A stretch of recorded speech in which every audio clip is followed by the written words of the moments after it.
Bienvenue dans The Explainer. Aujourd'hui, on plonge dans le dernier rapport financier de Stanley Stankers, une société de transport de produits chimiques. Et vous allez voir, à première vue, les chiffres peuvent faire un peu peur, mais l'histoire qu'il raconte, elle, est bien plus intéressante. Allez, on décortique ça ensemble. Vous savez, un rapport de résultats, c'est un peu comme un bulletin de notes. Sauf que les chiffres bruts, eh bien, ils ne disent pas toujours toute la vérité.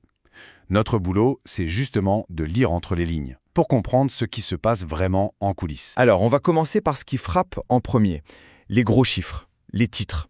Et là, on pourrait se dire que les nouvelles ne sont pas franchement bonnes. Regardez ça, le bénéfice net qui dégringole de 4,4 à 2,8 millions de dollars. Le chiffre d'affaires, lui, passe de presque 12 millions à 9.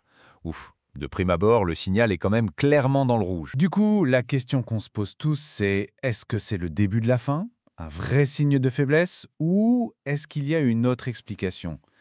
C'est ce qu'on va découvrir tout de suite. Et ça nous amène justement au cœur du sujet, la performance.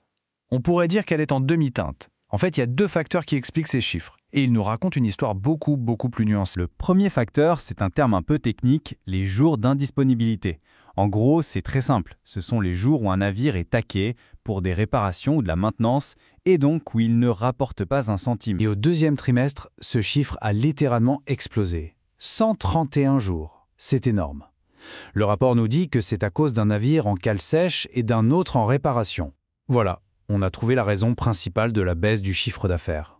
Logique, les bateaux ont passé moins de temps en mer. D'accord, donc les navires ont passé plus de temps au garage si on veut.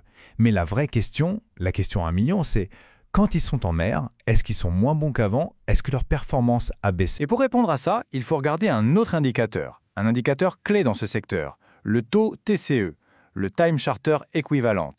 C'est, pour faire simple, combien d'argent un navire rapporte en moyenne par jour. C'est la mesure de sa rentabilité au quotidien. Et c'est là que tout bascule. Accrochez-vous bien, contre toute attente, ce fameux taux TCE a augmenté. Il est passé à presque 17 800 $ par jour. C'est le point absolument crucial à retenir. Même s'ils ont moins navigué, eh bien, chaque jour en mer, les navires ont été plus rentables. La performance opérationnelle de l'entreprise est donc non seulement solide, mais elle s'améliore. Bon, maintenant qu'on a ce tableau en tête, comment la direction réagit-elle? Eh bien, le rapport nous annonce une décision majeure, un vrai virage stratégique. Juste après la fin du trimestre, la société a fait une annonce de taille.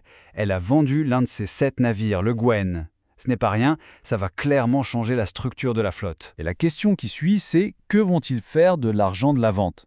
Le communiqué ne laisse aucune place au doute. Le conseil d'administration dit noir sur blanc qu'il a l'intention de rendre une partie de cet argent directement aux actionnaires. C'est un message très fort sur leurs priorités. On peut se demander comment une entreprise peut se permettre de vendre un de ses outils de production pour ensuite distribuer l'argent. La réponse tient en 3 lettres, VNA, pour valeur nette d'actifs.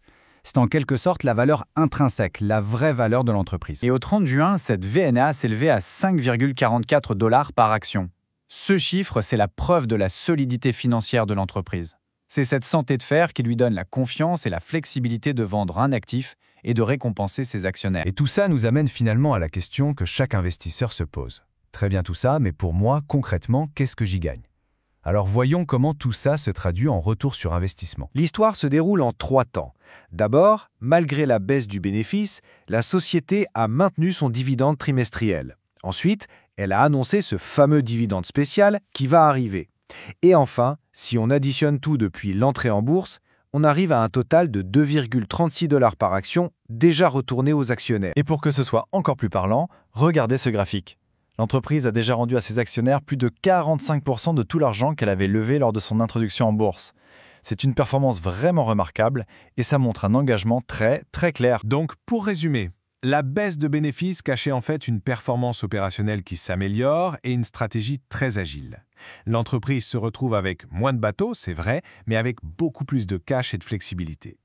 La grande question pour l'avenir est donc comment va-t-elle utiliser cette nouvelle force de frappe pour naviguer dans un monde de plus en plus incertain?